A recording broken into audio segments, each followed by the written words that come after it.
Welcome back to Making a Difference. We're with Dr. Paul Cardosi. You are the Director of Sleep Medicine here at Water's Edge.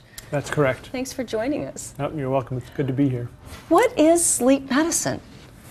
Well, I capsulize it by saying we treat people who either can't go to sleep when they want to or can't wake up when they want to, or do odd things during their sleep that they want to have some attention paid to. Yeah, and I would bet that's more people than we may think have trouble with their sleep.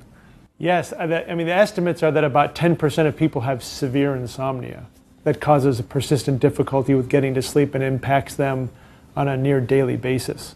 What do you call insomnia for people out there that are having sleep difficulties and maybe think about coming in to see you? At what level would you tell them, you should come in?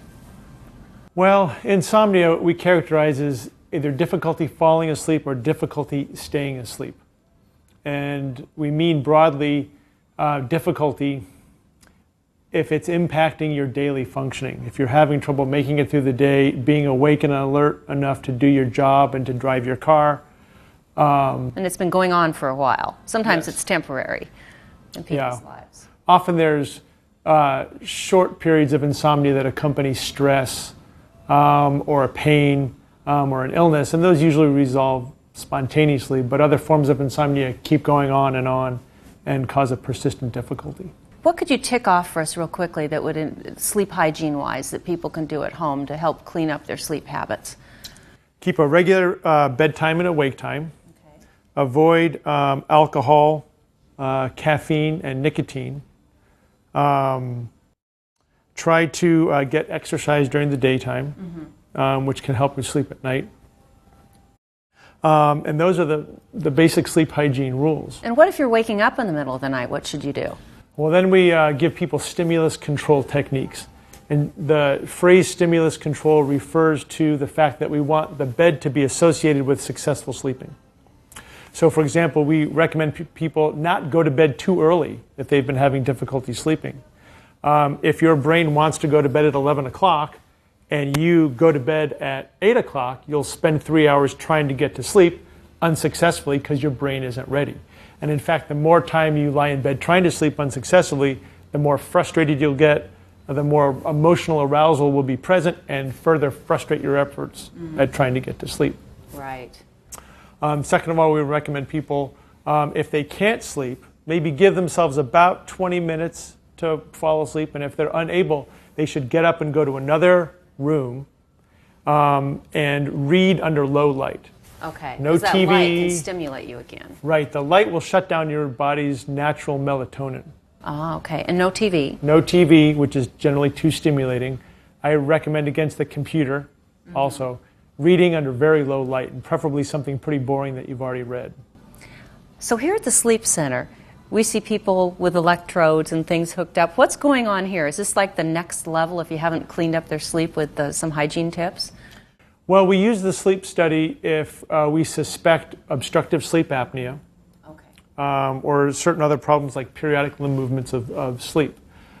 Periodic limb movements are kind of a repetitive twitching of the limbs that can jerk a person out of sleep. And obstructive sleep apnea is a tendency for the airway to close during sleep, and that generates snoring, and sometimes the snoring is profound enough that the brain kind of wakes up repeatedly through the night in alarm because it feels like you're trying too hard to breathe. So what are you doing when you study people's sleep? We're measuring a variety of different physiologic parameters. We measure the brain waves, and we can tell sleeping brain waves from waking brain waves, and we can tell deep sleep from light sleep and REM sleep. And what can you do to fix it? Change things in the sleep habits? Well, if people, in addition to those parameters, we measure airflow through the nose. We measure eye movement, so people, when they go into dream sleep, their eyes move back and forth rapidly. That's the REM, rapid eye movement.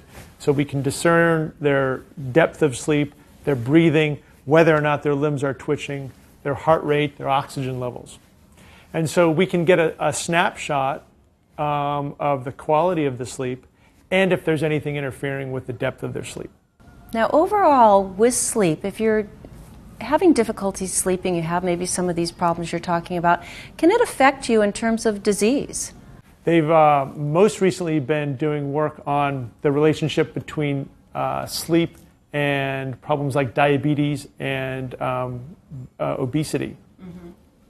People with significant sleep apnea are more likely over time to become obese than patients without sleep apnea. And they find that sleep deprivation affects the neurohormones or neurotransmitters that help govern appetite. Really? So people who are sleep deprived are hungrier, and they feel less satiated than a person without sleep deprivation. So in very direct ways, having bad sleep makes you eat more and gain weight. Well, interesting. Well, thank you for sharing some of your thoughts on sleep with us here at Water's Edge. And when we come back, we'll visit the bistro and find out what's cooking to help make you healthier.